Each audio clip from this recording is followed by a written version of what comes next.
Paul here from My Perfect Failure, helping you turn your failures into successes and your setbacks into opportunities. What if I told you AI could become your next best teammate? Meet Maxim Gomberg, a serial entrepreneur who built businesses, faced failures, and discovered a way to make AI work just like a trusted colleague. Maxim's story is nothing short of extraordinary, from skipping school to building and selling websites as a teenager to launching ventures in digital marketing, crypto, and real estate tokenization. His journey is proof that resilience and reinvention go hand in hand, and when everything fell apart, it was AI that helped him rebuild. In this episode, Maxim shares how you can harness AI's potential even if you're not a tech expert. So stay tuned to the end for his free guide to building your own AI assistant. Trust me, this is a game changer you don't want to miss. Who knows what Jay-Z, J.K. Rowling, Bill Gates and Oprah Winfrey all have in common? Okay, I will tell you then. They have all overcome failure in one shape or form to go on to gain success in their respective careers. Welcome to My Perfect Failure. Join us as we delve into the world of our perfect failures. We will interview, explore, and discuss how our perfect failures can lead us to success. Join us and tune in. Welcome everybody to another episode of My Perfect Failure. Today, as always, I'm super excited because I have another amazing guest for you. So my guest today is an entrepreneur, an owner of a marketing and business consulting firm that provides consulting services with an emphasis on AI implementation and tech empowerment. At the age of 14, he drove into the world of HTML and web design, building his first website. This early start ignited his passion for technology and set the course for his future endeavors and AI expertise. So a very warm welcome to My Perfect Failure, Maxim Gomberg. How are you, Maxim? Hi, Paul. Thank you very much for having me here today. Very glad and excited to be here on your show, The Perfect Failure. Wonderful, wonderful. I'm excited to have you here.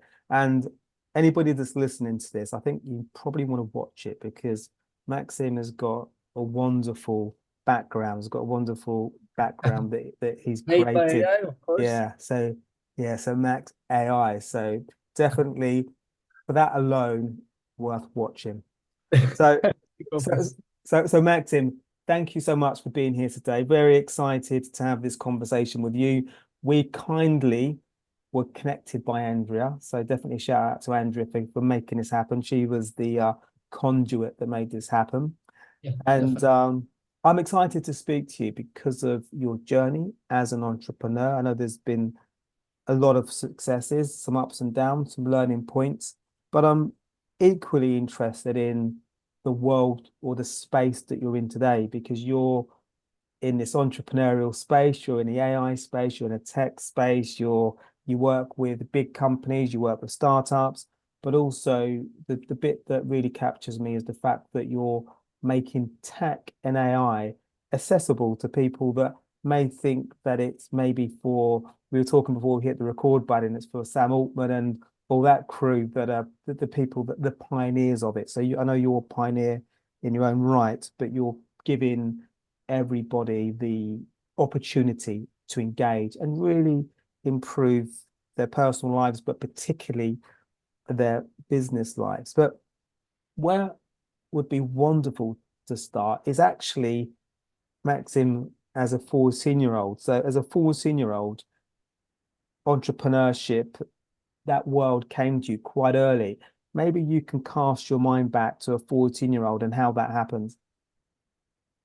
Actually, it's funny. I was introduced to an HTML code once, and someone told me that this code that he wrote on his computer can actually generate or create a website.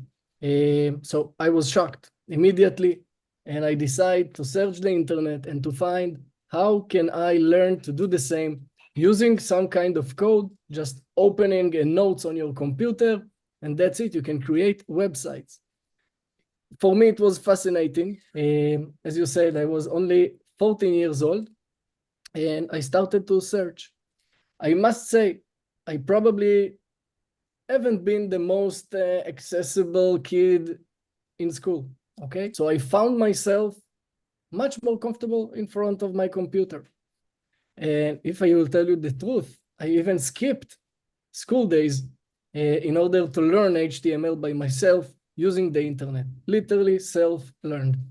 And that's how my journey actually started. Half a year later, I already sold my first website to a parent from one of my friends in school, in my classroom.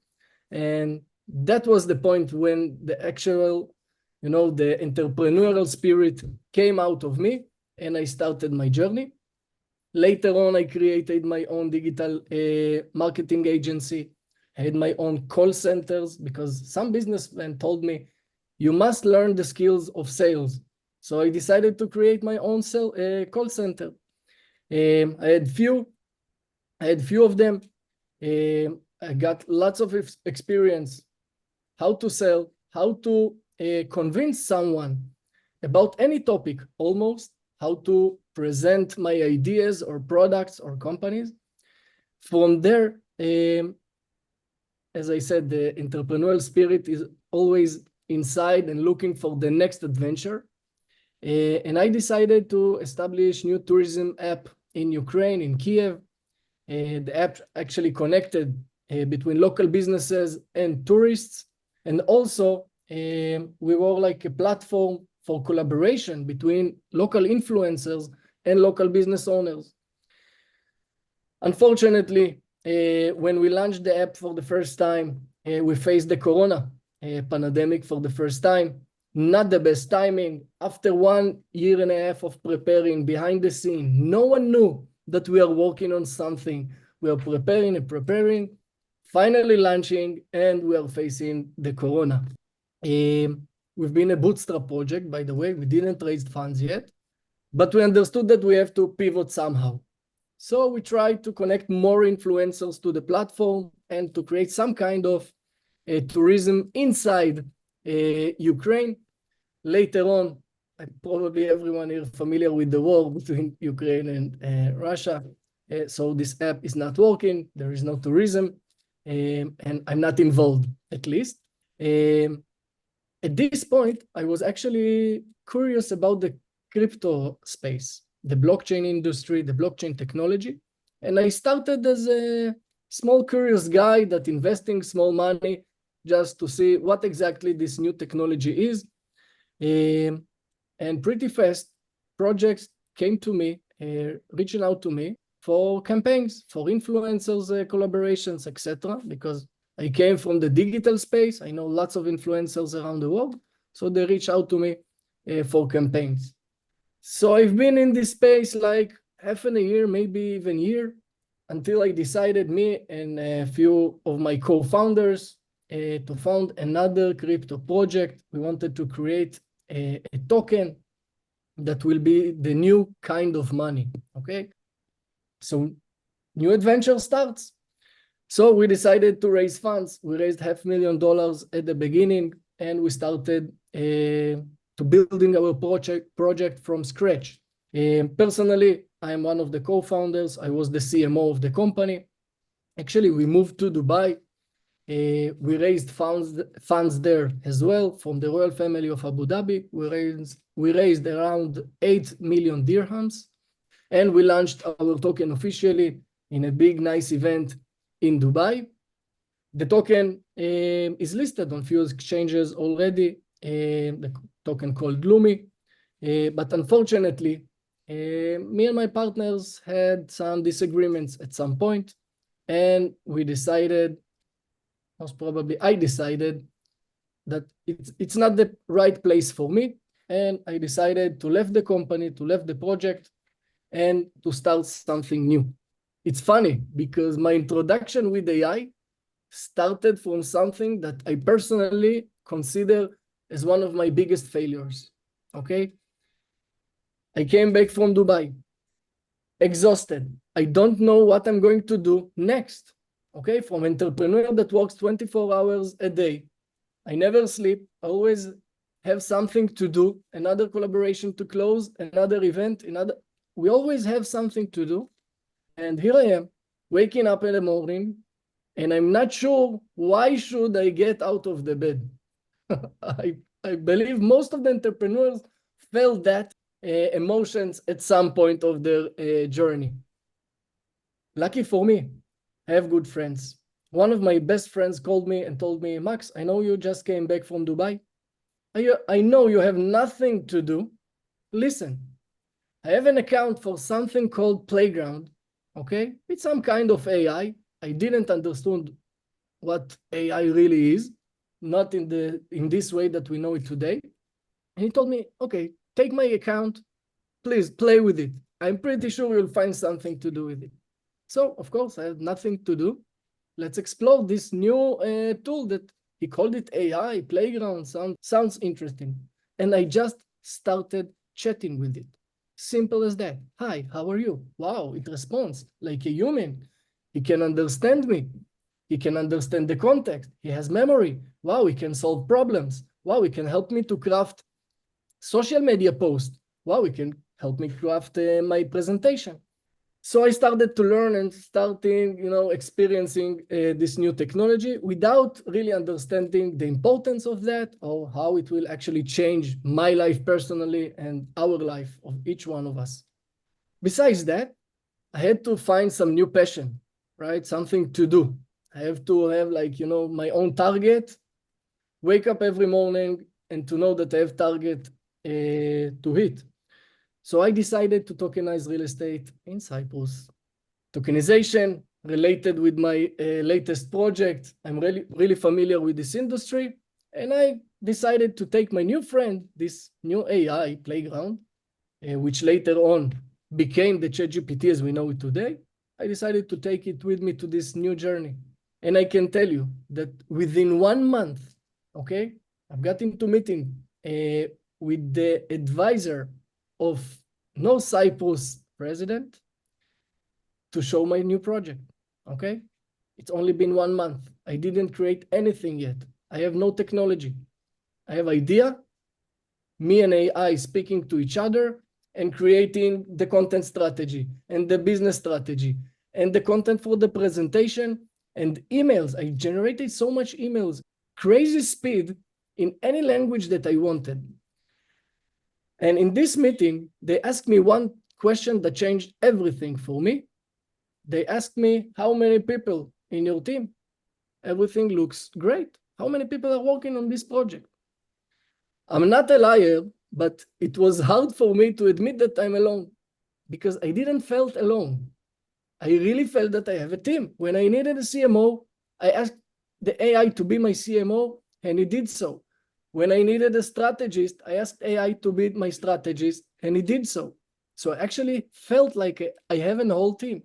So of course, eventually I told them I'm alone, as a human being, at least. They looked at me pretty strange. Of course, no one knows about AI or automations or something yet. But at this point, I understood the potential of AI, and I understood that it's going to change the world of work and actually our daily life.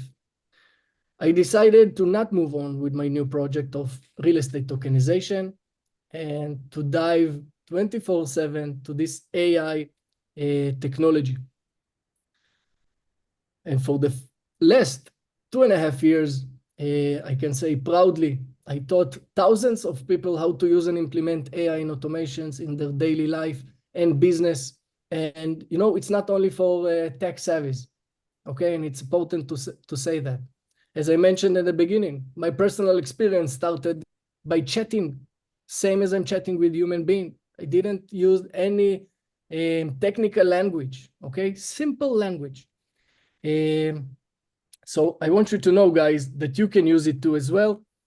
And it actually can boost your businesses and private life as well, if you will use it correctly. Okay. Thank you for that, for giving us a wonderful insight into your journey from a 14-year-old up till now with the way that you're using ChatGPT and also your entrepreneurial journey. So a couple of questions spring to mind for me. But your friend gave you access to his account and you started playing with his ChatGPT or playground platform as it was at that point. Immediately, were you just being super curious and just really seeing what it could do? And when you were engaging with Playground, were you typing or were you talking to it? Typing, actually Okay, typing. okay, typing. All 'Cause those chatbots started by typing. yeah, Only recently we saw chatbots that can, transcribe sound, and then they can actually generate a response and then generate sound based on the response. okay. And can I just ask a question around, because you were using it and you're able to use it to, I guess, generate opportunities for you and you were using it, it became when you talk about your team, when you spoke to the client and they were like, well, who's in your team? Well, I guess you were using ChatGPT for every facet, for the presentation, for, to writing emails. So it occupied, you had team members, but you were, I guess, the driver and you were asking good questions. So my question is around questions. So is it quite important that when we use software like ChatGPT that we're asking the right questions so it can give us the best information? Actually, I think it's one of the most important skills today and in the future is the ability to ask the right questions, or maybe to craft the right instructions as well. Okay. By the way, everything begins in our brain. Okay. We have to imagine what exactly we want to receive, what the outcome, what the output should be. And based on that, we have to explain exactly what we want and how we want it. Okay. If you think about it, actually, it's a good brain exercise to always think what we want and how exactly we should accomplish it. Because ChatGPT and other AI tools are very smart, but look at them as a child that don't know anything yet, and they are based on your input. It means you have to teach it to explain the context, okay? So it will be more accurate for your specific needs. So personally, I think it's one of the most crucial skills of the future, as we have communication skills, right? Working with team, or I don't know, presentation skills or speaking skills. So prompting skills, okay, and the right term is prompt. So prompting skills are super important in our work today and of course in the future. And we have to work on that. Yeah, okay, that totally makes sense. So since you've been using AI and ChatGPT, I'm imagining that you've seen various iterations of the technology. What's that been like in terms of the growth of ChatGPT, and what do you see the potential? What does that look like? When the Corona academic started, we were introduced with another term, exponential, which became very popular. So I think the progress of this technology is exponential as well.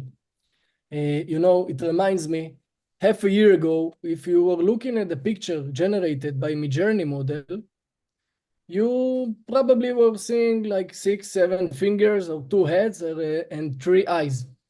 And today, okay, only half a year, and today you won't realize which one is real and which one is AI generated, okay? So the progress is crazy fast, okay? I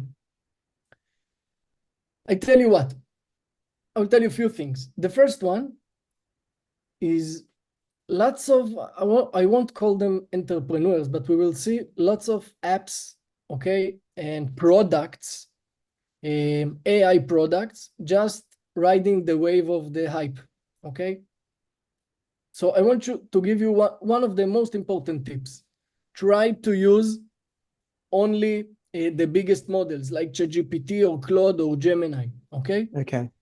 Because you will see lots of tools, thousands, if not millions already, okay? So you have to pick carefully.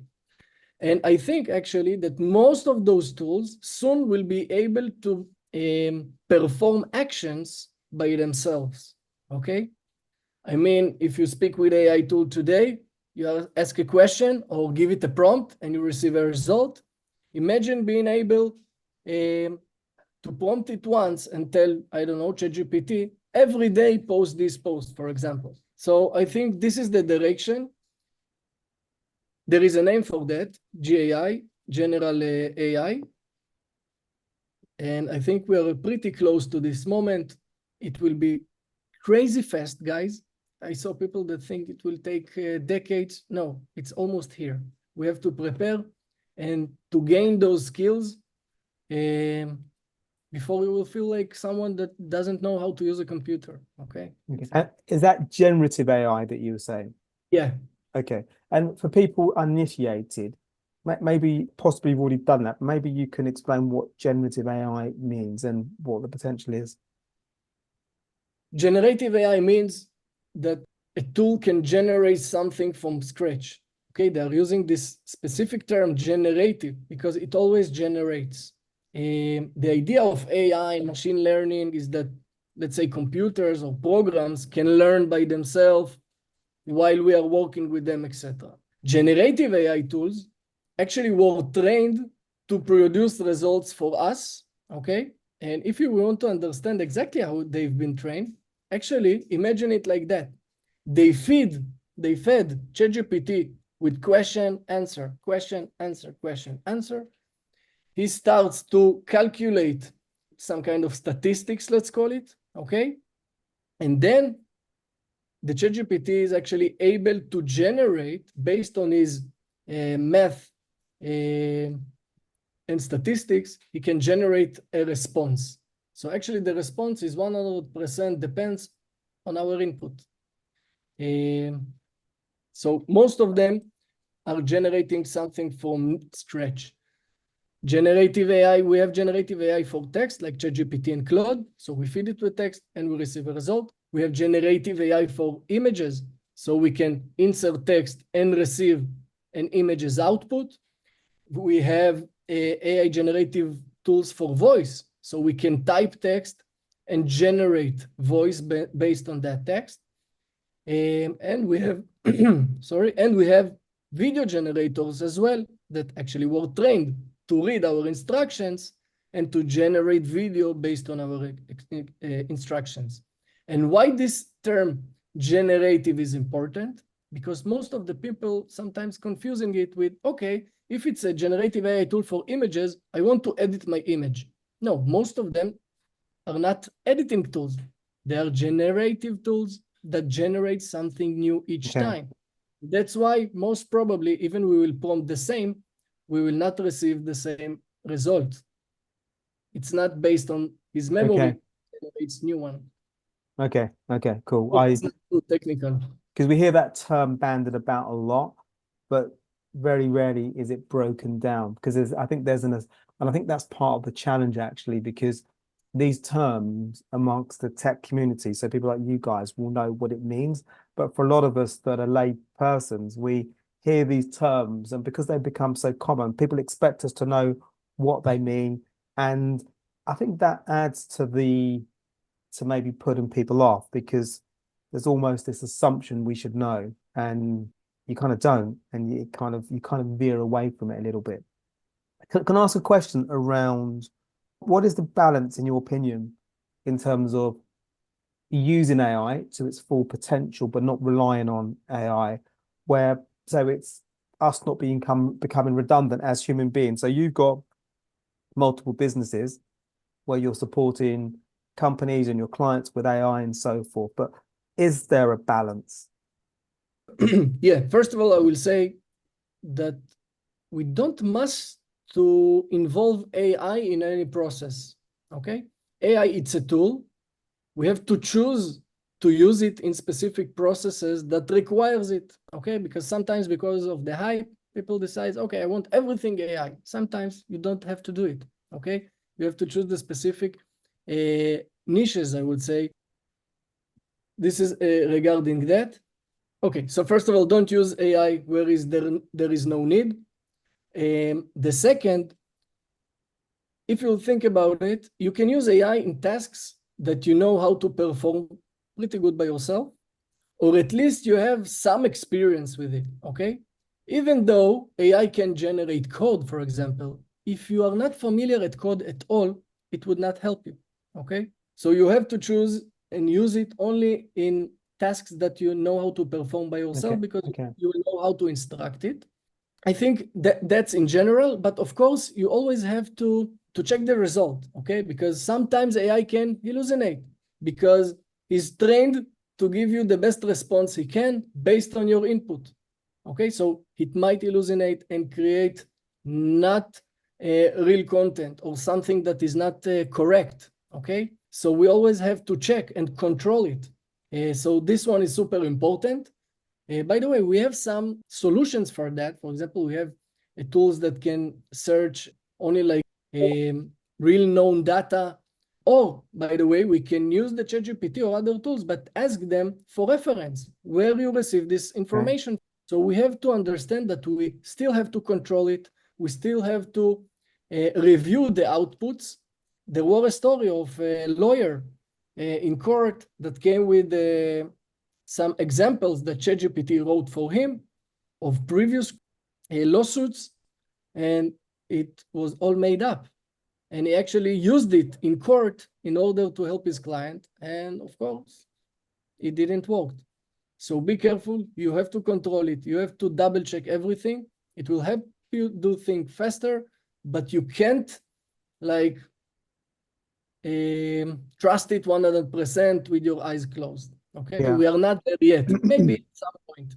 Yeah, and I think that's really good advice, because I think there can be a tendency, not for all, but for some people maybe, to treat it as gospel, so treat it as infinite. And I think your point, which I feel is a very good one, that when we're using it, we should have some, in my opinion, it's beneficial that we have some knowledge of the area that we're using it for, because we've got, I think, the ability to assess whether it's given us great information that we can action and we can go with, or whether actually that's not quite right.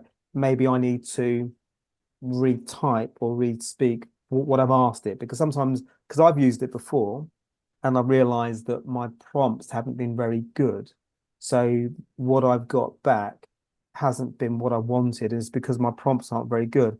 And what is quite cool about that, I think, again, I think you referenced it, it teaches you to ask better questions, because the output that we want the output to actually be great output, to save us time, and we can do something that's going to be quite impactful for us. So it just teaches us to be a bit more patient with it and to ask better questions. And I think it, over a period of time, our question asking should become better. Yeah, exactly. Yeah. So if I can actually, I've got two questions in my head. One, you mentioned ChatGPT, you mentioned Gemini, and another one which I'm not familiar with. Was it Claude? Claude. Yeah. How's that spelled? CL. CL. Okay. AUDE. Okay. Okay. Lovely. So is that a good one in your opinion? Yeah, great one. Created by a company called Anthropic. They are not big like OpenAI and Google, but their model has few advantages. Personally, I think the copywriting skills of Claude are much better than all his competitors, including ChatGPT, including the paid version. They have some really unique features there for writing code, and you can actually preview the code that you're writing using Claude. So actually you can see the result. It's pretty crazy. I already saw people that building apps, okay, with no coding knowledge, just understanding of the logic, and created apps using Claude. And he has ability actually to analyze big amounts of data compared to ChatGPT. Okay, I will give it, I'll give it as a tip. Claude has much bigger memory than ChatGPT. For example, if I have a PDF file with 50 pages, I won't use ChatGPT for that because it will forget everything at the middle. It doesn't have enough memory. Claude will be able to analyze even 100% PDF pages. Of course, it depends how much content do you have there, but the limitations of Claude are higher, which is easier for us. Analyze big amounts of data and content. So small tip for me. Yeah. And I guess because you know the platforms, I guess you know when you're going to use Claude, when you're going to use Gemini, and then when you're going to use ChatGPT. And with When you Claude, sorry. when you understand the capabilities of each one Yeah. of them and the limitations of each one of them, most of people focus only on the limitations. But if you don't know only on the, capabilities, Yeah. but if you are not focusing on the limitations, most of the time you won't understand when you receive strange answers. Only if you know the limitations, you are actually able to choose the right tool every time for each task. Okay. Okay. And with Claude, just to understand, you can upload a PDF into Claude, Yeah. and when it does the analysis of that PDF, is that based on the instruction you give it? Will you ask it to do okay, so we can direct what we want. That's amazing. So I wasn't aware of that one. So that's one that I will be after our conversation, I'll be looking at GPT it. can do it as well, but with Yeah. small amount of content. If you Okay. have a page or 2 pages, you will be able to deal with it. If you have more, use Claude. Okay. Okay. Perfect. Perfect. So what I want to do, if we may, is I'm jumping around a little bit. I want to go back to your entrepreneurship, but then I want to come back again to AI, and then we can get into how you're supporting businesses, particularly people that might think that tech is beyond them. So, entrepreneurship, I'm fascinated by your journey. Started at 14, then all of a sudden you're creating companies, agencies, call centers, and everything there. So there's a lot that you've done, but what I'm keen is from building a website to starting businesses, there's loads involved in that. So there's sales, there's the marketing, there's maybe the hiring of staff. So there's a lot going on there. Did that stuff come organically to you, or was it because you knew that you wanted to be successful in business, or these things that you realized that you would have to learn, or maybe you felt organically that these were things that you kind of enjoyed? I think it's a combination of both. Like the passion for technology and innovation was part of me since I born. Mm. But the ability to sell, the ability, actually to sell to anyone, it's important as well. As someone that his parents came from the Soviet Union, Soviet Union, Yeah, yeah, Soviet, yeah. Soviet Union. They always told me that I have to give extra respect to people that are bigger than me in age.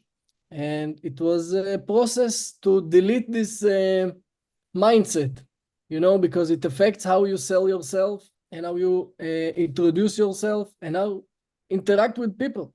So I think definitely the sales skills are one of the most important skills that I learned.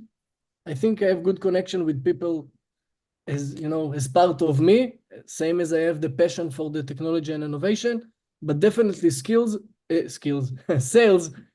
are the skills that I learned, and I think every person must learn the skills. And by learning, I'm speaking of practicing, of course, go and sell something. So I think, yeah, selling, negotiation, and lots of things that you learn, through the way, how to work with people, how to use freelancers, and how to recruit, and how to sign collaborations. And actually, I must say, I failed so much. You told about me that I have lots of success, but I can tell you by far, I had much more failures. And I'm not ashamed at all, I must say. I learned from every failure. And every failure that I had, I really felt like that I'm closer to the success. not only because of the phrase, because I actually learned on myself. I felt the process on myself. I felt the mistakes. I won't do it again. The same mistakes. I won't do them again because it's part of my nature now. You know what I mean? When you actually been through everything, so I have no problem to fail anymore. And once I was afraid of failure.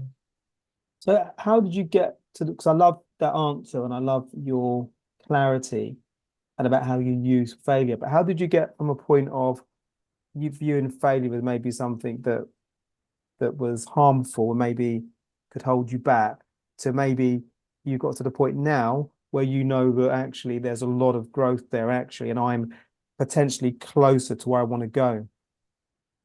Most of the time when I have a failure, I have lots of emotion inside of me. Every one of us has those emotions, right? We can call it anger, whatever. And I thought to myself, what can I use this energy for? The easiest way is just to be angry and, take it all out to people around you. But actually, I had like some kind of hypothesis. Maybe I can use all this anger and to use it for, for success, to do something, to use the same energy, but we'll direct it to another direction. So I think this is one of the strengths that helped me overcome every failure. And I will add another thing. I think speed helps me, okay? If I fail and I move on immediately, I can deal with it because I have something new in my mind. I'm already, planning my new adventure. But if I won't move fast enough, I probably will find myself sitting at home thinking, oh, why didn't went good as I thought it would be? So I think speed definitely has a role here as well, I must say. Yeah. I as you're saying that, I'm thinking to a guy that I met. He hasn't been on a podcast, but somebody that I met. He's an entrepreneur like you, and he was saying to me that I forget the exact duration, but when he has a difficult moment, as we all have in business, particularly entrepreneurs, because they're doing so much, juggling different things, and there's always lots going on, he would give himself like a period to kind of mope about and not be that, and just to be a little bit despondent. Wasn't long, probably half an hour maybe, a period. Then he knows that that's his trigger, whatever the egg timer hits, whatever that duration is, which I can't remember, that was his point to snap out of it and get on with it. And it's a similar analogy to you. That speed, you've got to put that to bed, and then you move on. Yeah, I liked it. I like it a lot. Yeah. And something that so actually we'll get into this in a second. So another question around entrepreneurship. So I was thinking around, how do you know? Is there something, is there a feeling when you know that you've got an idea that you want to move forward with, as opposed to an idea that maybe you have and you think, well, I'm not sure about that one. Is it a feeling, or do you need data to back that up? Okay, first of all, everything starts with a feeling. Of course, as you understood already, I'm a person that chasing after his passion. So when the passion pops out, most of the time I'm running directly to the new project. Of course, I'm doing my preparation with the research. And you know what? Again, we spoke about speed. One of my strategies is to sell first of all. Okay, start from sales. Yeah. I will tell you more than that. My first workshop, okay, in AI, I just posted a post, who wants AI workshop, 4 hours, 2 sessions, and I had no workshop, okay? Yeah. Until I had the sales already, I saw, okay, I have 10 participants. Now let's create the presentation. I knew I had the knowledge, okay? But I understood from my personal experience that sometimes when you're preparing, and then when you are out, there is no audience to meet your genius idea. So first, get out and meet with your client. If they're ready to pay, create the solution. Yeah. That resonates with me. So I read a book earlier on this year. Bear with me one moment. Let me look it up. Noah Kagan book. I think it's Weekend Millionaire by Noah Kagan. Sorry, $1 Million Weekend by Noah Kagan. So what you just said resonated. So he talks about so you got $1 Million Weekend is you come up with an idea and you essentially you don't actually have to have the finished product. You just have to have the idea, then speak to enough people to say, look, if I put together like in your case, an AI course, would you be interested? Yeah, 100%, definitely. Okay, so you get 2 or 3 people that say, and say hypothetically, we'll say it's going to cost, I don't know, $100, $200, whatever it is. It could be $500, whatever, $50. There could be ranges, but say, Paul, would you be prepared to, if I'm putting together an AI course for beginners, would you be interested? Yeah, I'll be interested. Okay, say it's going to cost you $250. Would you still be interested? Yeah, 100%. Then he knows that he's got a business. So if he gets 3 or 4 of them, then he just crack on and he'll either do it himself or he might outsource it. He might know you, or he might know somebody that can actually do it for him. And then you might do a split. You might do a rev share, something like that. Yeah, an important tip, do not use your family and friends. Okay. And even if you can actually charge real money, it's the real proof that people will pay for it and not just saying that they will to make you feel better. Yeah, absolutely. So if he was listening, he would say that I've missed out a valuable bit, which is the bit that you've just said. Because if somebody says they're interested, it doesn't mean you're going to get a sale. Interested doesn't mean sales. Interested means that, they're, what does it mean? Interested doesn't mean you want to get a sale. So you need people to say, you need the money. So the money will be that you make it easy where you set up some sort of like some not wire transfer, but something where it's very easy for them to make the payment. So what you just said totally resonated with me. And something you said before we hit the record button, when we've talked a little bit about it whilst during this conversation, speed is better than perfection. For an entrepreneur, what does that mean for an entrepreneur? Speed is better than perfection. In general, personally, I always prefer speed over perfection because, first of all, we can strive to perfection forever. Okay, there is no end for that. We will always be able to improve something and to add another feature. So, okay, we all strive to perfection, but when it comes to business, speed is much more important. Okay, as I mentioned, I'm trying to get my sales right away. I have an idea. I will sell it today. Today, I will know if there is an audience that will pay the money or not. When I fail, as I told you, I fail. I fail fast. I move forward fast. And if we will think about it, now the connection with the AI industry, I think is the ultimate power to make everyone much, much, much faster. You can learn everything faster. You can generate anything faster. You can analyze everything faster. Guys, you literally have your personal genius in your pocket, Albert Einstein. If you had Albert Einstein in your pocket, I bet you would use it. I bet you will pay the $20 per month to ask him questions, and he will answer it anytime, any day, any question. So actually, we have it already. We just have to understand how to use it and start using it. And you will see everything you do, you can do it effortlessly using AI tools. And of course, it accelerates the speed of everything, development, writing content. Yeah, no, I agree. No, sorry. Yeah, that's it. No, I totally agree. And I think with AI, to me, it really helps with speed, getting things done. Also, I think it improves my thinking. So if I'm doing something, I can use AI as a prompt, and something that I might have had an idea, it could be writing a letter, it could be writing an email, it could be doing something. When I use AI, it will help with me just producing better content. I'll produce better content. It doesn't actually have to be their content. It could be a mixture. It could be, I might write something and I might get it to look at it, and it will it will come up with phrases, ideas, things that simply I hadn't considered. So that means the recipient will get a far better engagement from me because there's more thought gone into actually engaging them and connecting with them. And because sometimes we can be tired as well during our day. Say if we're at the end of a day and or mid part of the day, it's been a bit taxing, but we still have to get this work done. And sometimes we might deliver content, which will be an engagement with a client or a colleague that doesn't have the required sharpness that we need.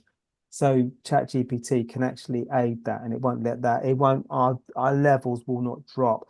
Actually, they might probably improve. And once we get that engagement from AI, it actually sparks us into life a little bit. It makes a pretty mundane task more just more insightful, more engaging. Yeah.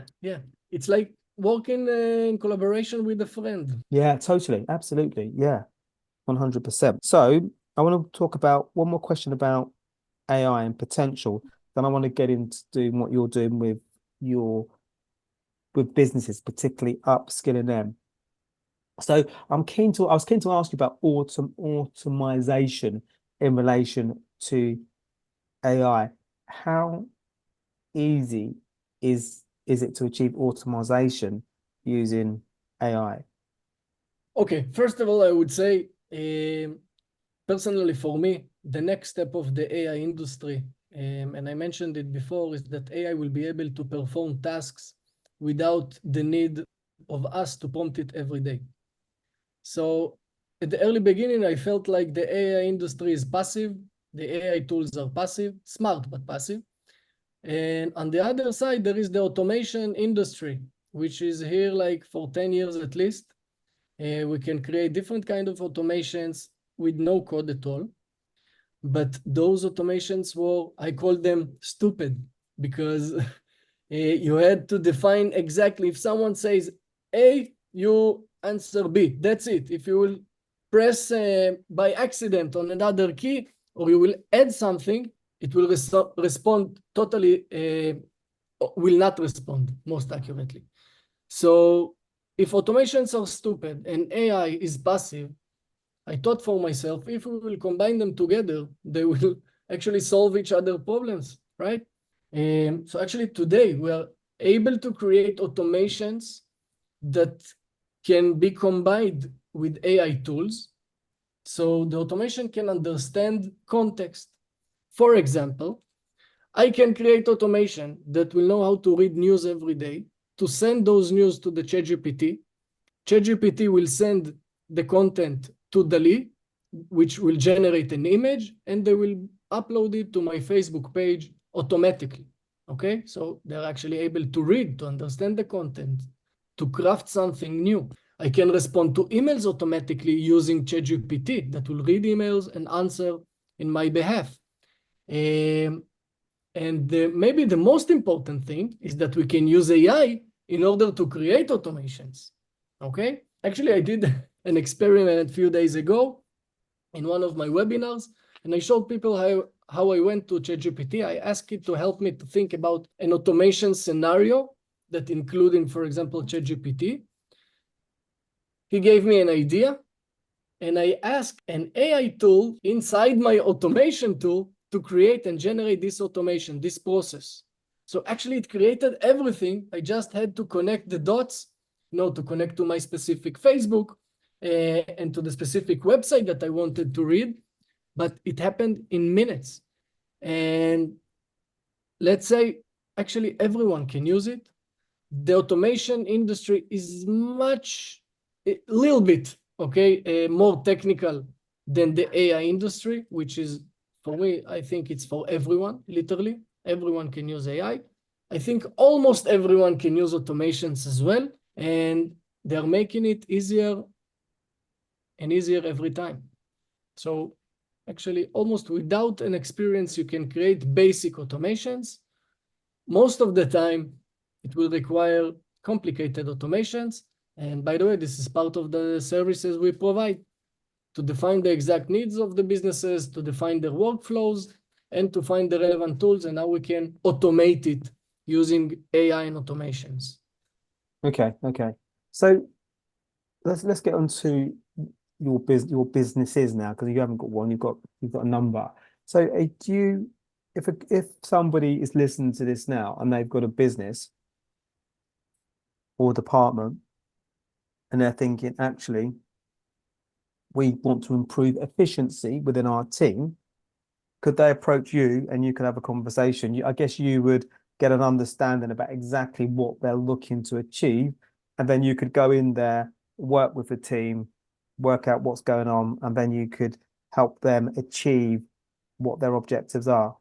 Exactly, exactly. This is part of our services, but I must add that specifically in the AI industry and automations as well, most of the time, my best advice is to start by learning a little bit, okay? Before you want to hire someone to give you a service, you can learn by yourself. By the way, you can invite me to a workshop.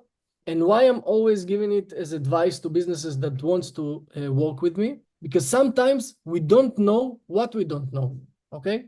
And the idea is that you will experience the basic trainings, okay, require the basic skills, the fundamentals of AI and automations. You will be able to think in this direction and to find the exact workflows that you can automate, or you can integrate AI or use AI to improve those workflows. What I'm trying to say is that the solutions must come from the client itself, and I can help him achieve those results. But he knows his business, he knows his workflows, the tools that they are using, and everything. So I think the best way is to start by learning. It can be workshop, it can be webinar, it can be self-learning as well.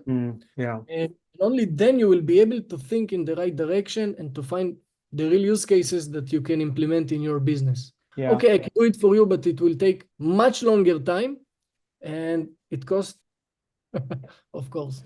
Yeah. And that totally makes sense to me, because I think if you want to buy something, or to learn something, you kind of have to start.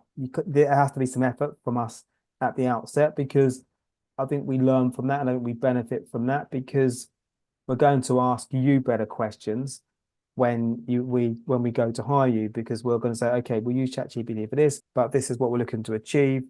We have a kind of like a working knowledge of the tech, but it's reasonably limited. So what we want to do is to be able, this is the framework that we have at the moment. We think ChatGPT or AI can help us, but we want to get over here somewhere. Can we have a conversation? And I guess it means that they'll be asking you the better questions, so you'll have a far better idea about how you can support them. Yeah, actually, I have a specific workshop for the GPT fundamentals, exploration of generative AI tools. What is AI? How to use it properly? How to prompt it correctly? We are diving pretty deep for 3-hour session, and I have another workshop, the combination of AI and automations. There are different ones. Each one focuses on specific needs. The first one, the GPT fundamentals, I think it's a must for every business, as you know, as the fundamentals, as its name. The automations, some of the companies are actually want to implement it, so they're inviting a workshop. Some of them trying to use our services to define the processes without workshop. It happens as well. Most of the time, in my opinion, it's better to understand the basics, so it will be easier for us. Client decides. Yeah, absolutely. Absolutely. Either way. And you work with startups and you work with Fortune 500. So there's a quite a nice blend of different organizations that could. So people are listening to this and think, actually, we'd like a conversation with Maxim. You just don't have to be a multinational a Fortune 500. If you're a startup and you're looking to scale, then by all means they can get in contact with you. Yes, but I want to add another thing, specifically for startups. The combination of AI and automations might enable you to create MVPs without the need to develop the whole project. Okay, I will share with you a story, small story about myself. I'm currently working on a new SaaS program, okay? Software as a service. By the way, amazing business model. And we started by actually providing the solutions using automations and the help of AI as part of the automation. So this is our MVP. And we are already testing our product and service for 2 months already without developing anything. I hope you hear me. Without, without developing anything, without budget spent, without anything. So you're using ChatGPT or AI is that to rig a test or to validate your MVP? We are actually already providing a solution for companies in a specific niche. I can't say it right now yet, but the idea is that we started with automation. We didn't develop anything. We already have paying customers. Think about how my life changed. 2 years ago, I had to hire developers and to develop my solutions from day one in order to meet the customers that will feel the service and will tell me, okay, we are ready to pay. And I created it without spending $1 on development.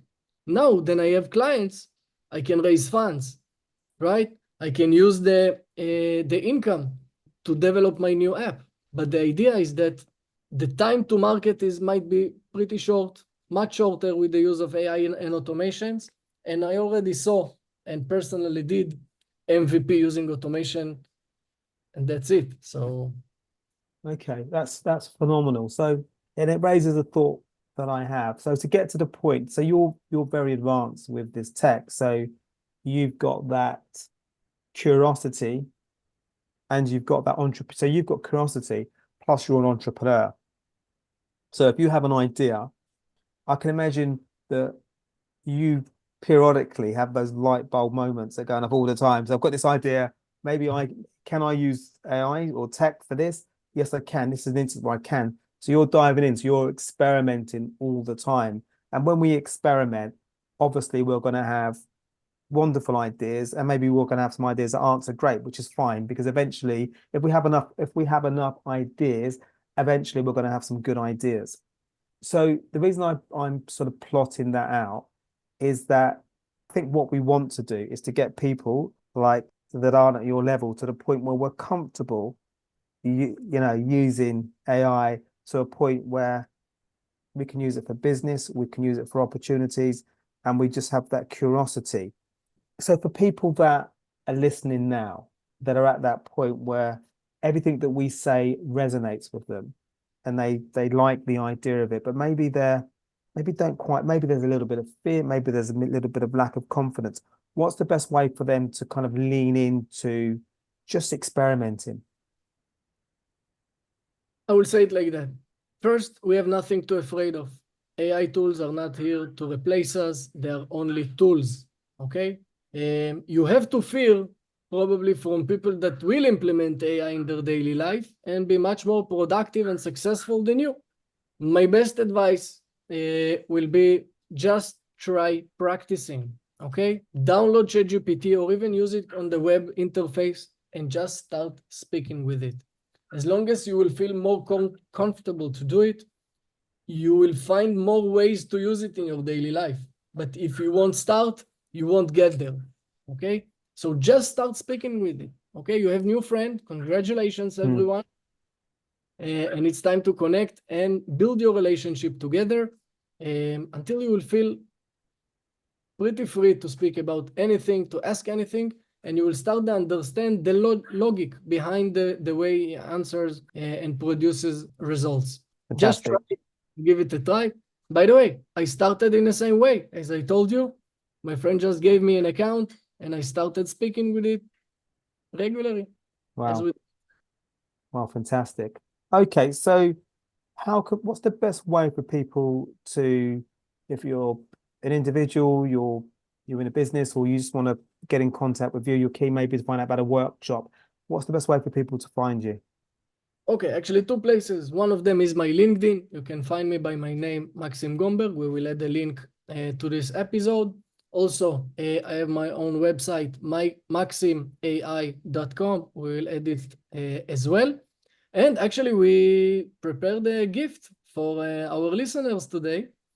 I created a free guide of how you can create your own AI assistant that will join your meetings, summarize them, transcribe them, and will help you actually to remember everything. Okay. And if you want to receive this free guide and receive 3 free meetings to check this tool out, go to my LinkedIn and comment on any of my posts the word failure, and I will send you via the DM the free guide.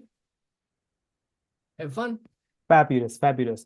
And what if people want to connect with you?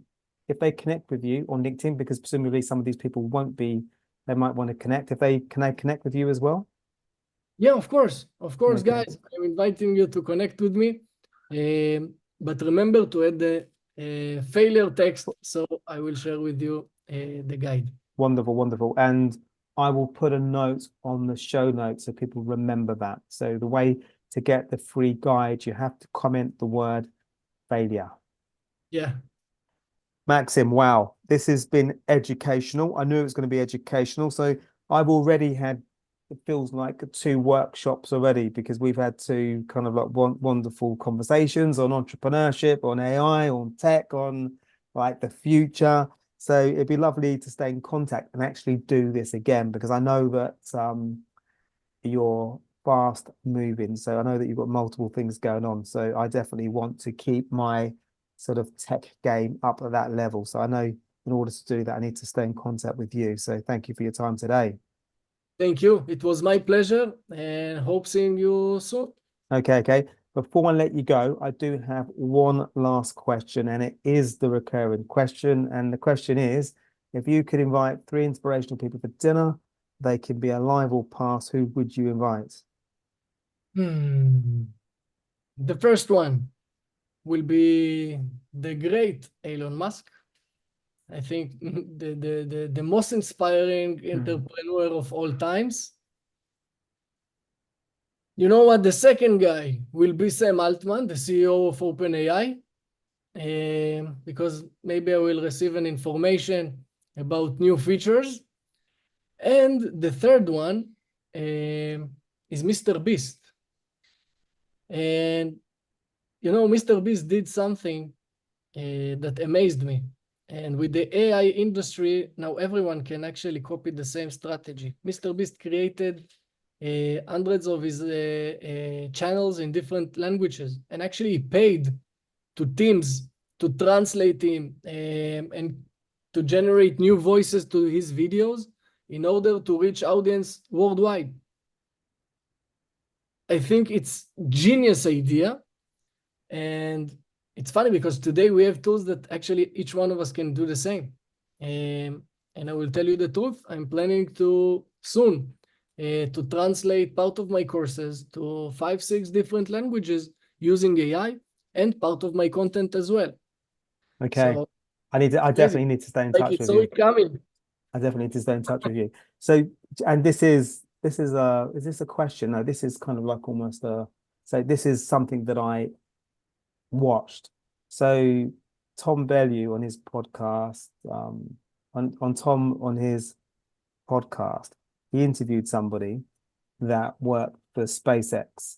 Doesn't work for SpaceX anymore, but Impact Theory. So Tom Bellew's podcast, Impact Theory. So it's come back to me. So anyway, so he was interviewing somebody that I believe was an ex SpaceX. Anyway, so this guy, he's fairly eminent, but I can't remember his name at this point. But he said that the next $1 billion, so he said every company, every sort of $1 billion company, unicorn, should have a chief tech officer. He probably used a different term than that. He probably used a different term, which I can't remember exactly what that term was. So every big company, and a big company actually doesn't have to mean you've got many people. It can just be you've got somebody that in your team, it could be 3 people, it could be 2 people, but you'll have somebody that is priority, main focus is on AI tech advancement. And so you don't have to be a massive company. You can be a unicorn, you can be a big company. as long as you've got somebody in your company whose a major or main focus is on AI tech. Yeah. Generative AI experts. Actually, I already saw some positions like that. I have friends that work in such under such titles. Yeah. Generative AI experts. They're on the hunt for the next AI tool that they can implement in their company. Actually, it's a great way to stay updated. Great tip. Wonderful. Maxim, I've taken up a lot more of the time than I was allocated. So thank you for your time today. Thank you very much. It's been awesome. I've enjoyed our discussion very much, and I'm hopeful we can do this again. So thanks for your time today. Same here. See you soon. Thank you very much. See you soon. See you soon. And thank you, everybody, for tuning in to this episode of My Perfect Failure. We're always keen to grow the show. So if you are watching on YouTube, please do hit the subscribe button. It really does help us grow the channel. And your feedback is really welcome. So we're keen to hear about the things you like and equally the things you don't like. So you can find me at paul@myperfectfailure.com, or you can find me via the contact page on the website. So take care for now. Bye. Thanks for listening to My Perfect Failure podcast. Be sure to visit www.myperfectfailure.com to join the conversation. Subscribe to our podcast on iTunes or Google Play. Look out for our next episode.